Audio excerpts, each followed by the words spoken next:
Out kay Katsakino Ducusin, Ronald Verbosidad, Jonald Malyari, Romeo Conchada at iba pa nating tagapakinig. Ngayon ang balita natin mukhang dito sa darating na draft ang Hinebra ay balak kumuha ng isang center. Dahil gusto nila na magkaroon ng big man dahil alam na natin ito si Christian Stanhardinger hindi na rin bata lalo na to si Japit Aguilar. Kaya sa ngayon yan daw ang tinitignan ng Barangay Hinebra.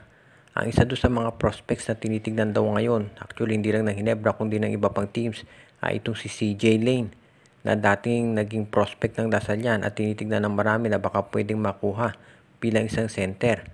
Hindi pa natin alam kasi kung ito ay sasali sa draft o hindi, pero kung sakasakali nga at ito ay mag-declare ng draft, sigurado na ito ay magiging number 1 or 2 or 3. Kung yan ay mangyayari, sigurado ako na yung draft pick ng Terra Firma ay ibibigay sa Barangay Hinebra para makuha ang nasabing player.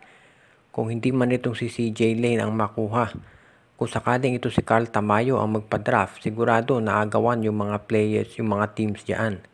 Ang maliwanag dito, ang Hinebra ay kukuha ng isang center dito sa draft para mapalakas yung kanilang front court. Dahil itong si Christian Stanhardinger hindi niya kaya na siya na lang ang bubuhat palagi dito sa Barangay Hinebra. Kaya sa ngayon ito nakikita natin na magiging solusyon ng management para mapalakas pa yung kanilang lineup.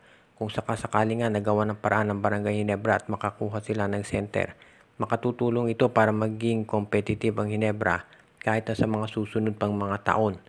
Ngayon, kung sakasakali alam natin na ito si Justin Baltasar kukunin ng Converge yan. Itong Barangay Hinebra kung walang big man na magiging available sa darating na draft, kukuha yan dito sa Terra Firma o kaya sa Northport Batang Pier. Kung for example si CJ Lane na hindi magpa-draft, nandiyan naman itong si Navarro, si Lucero at of course itong si Isaac Go na pwede nilang kunin anytime. Itong TNT Tropang Giga ay matindi rin ang plano para sa susunod na season para magpalakas ng lineup. Nakita kasi natin ngayon na medyo nag-i-struggle talaga sila. Siguro naninibago pa dito sa sistema ulit ni Coach Chot Reyes. Ang isa pa dyan kasi, ang TNT ngayon under pressure na mag-perform ng maganda. Tandaan natin, maraming kumbwestiyon nung pinalitan nila si Jojo Lastimosa bilang head coach.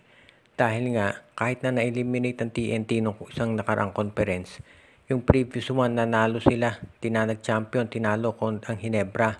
At kaya nga na-eliminate ang maaga TNT the following conference dahil ang dami nilang injury na dinanas. At biglang pinalitan si Jojo Lastimosa.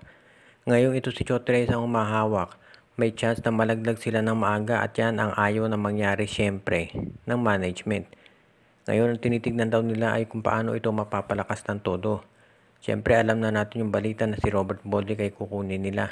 Pero bukod dyan, baka dito sa darating na draft, ay subukan nilang mag-persuade ng mga top players na sumali dyan. Katulad nitong si Lawrence Domingo na alam natin na marami nang gustong kumuha dyan. At pati na rin itong si Jason Brickman.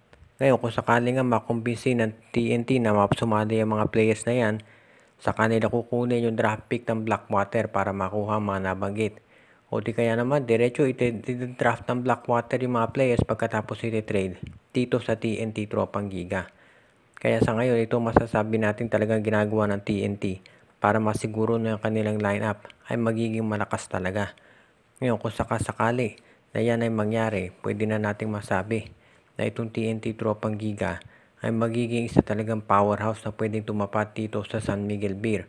Pero sa ngayon, syempre nakafocus si Chot Reyes dito sa ating ongoing na PBA playoffs kung saan kailangan nilang talunin ang rain or shine.